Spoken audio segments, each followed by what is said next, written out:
This issue just seems to prove that Superior Iron Man really is superior. So today we're recapping issue 2 of the Superior Iron Man comic book run. Now Daredevil gets to see firsthand what exactly the results are from Tony Stark's handiwork. And when Daredevil decides to confront Tony Stark's response is quite desperate, I'll put it that way. Let's not waste any more time, let's jump straight into it. Let's go. Last issue, Tony Stark turns San Francisco into his personal playground, handing out Extremis 3.0 like a free trial of a premium app, only to slap on a price tag once people were hooked. Now, the city is spiraling. The desperate citizens are willing to do anything to keep their so-called perfection. Daredevil sees this play out firsthand when he stops a teenage boy attempting to rob a woman at gunpoint. But here's the kicker, the kid's just as terrified as the woman he's trying to rob. This isn't a hardened criminal. This is a victim of Tony's twisted game, pushed to desperation by his addiction to Extremis. And to make things worse, the whole thing gets recorded and uploaded online within seconds. The gun being used by the teenage boy wasn't even loaded,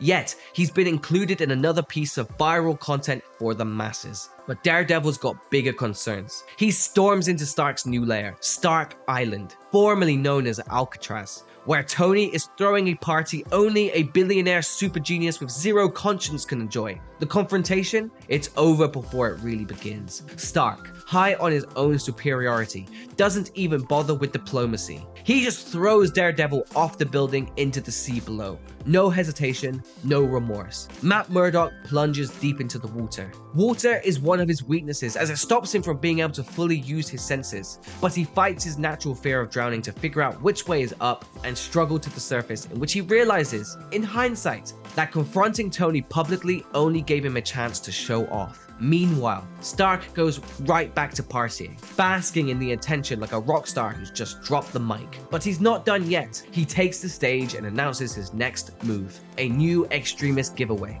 but only for those who can get close enough to him on Castro Street the next day. He's got the whole city on a leash, and he knows it. Now, of course, he shows up late, approximately 2 hours late and totally hungover, because why wouldn't he? He starts distributing Extremis. But before he can revel in his latest stroke of genius, a man pulls a gun on him. Meet David Bray, a guy who has spent his whole life battling addiction, only to watch his son, Simon, fall victim to the addictive nature of Extremis. The same person who Daredevil stopped from mugging a young woman, and now he wants revenge. David pulls the trigger. Point blank shot right into Tony's face, but Tony not even fazed. Turns out that exposed face of his is just another trick. His faceplate is completely transparent, making it look like he's vulnerable when he's anything but. Instead of reacting with anger, Tony reacts with a kind of amusement. He takes David by the wrist and flies high into the sky,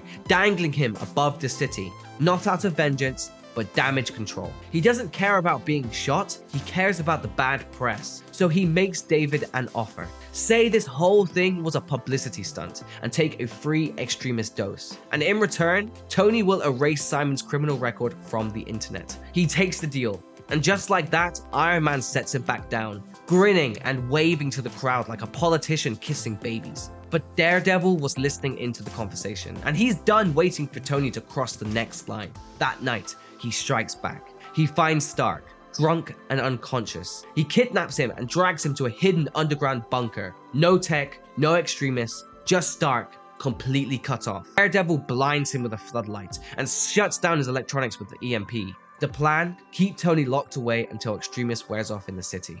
With the lights now completely shut off, there isn't much Tony can do, and Daredevil seems to have the advantage. Except, once again, Tony Stark is 2 steps ahead. He smirks. His armor isn't just tech, it's biologically bonded to him now. So the EMP? It was useless. With a simple command, his symbiotic liquid armor bursts into the room and begins reattaching itself to Tony. In seconds, he's back in control. A single blast drops Daredevil, leaving him unconscious. And upon regaining consciousness, Daredevil is met with a startling revelation. His sight has been restored, and he can once again see.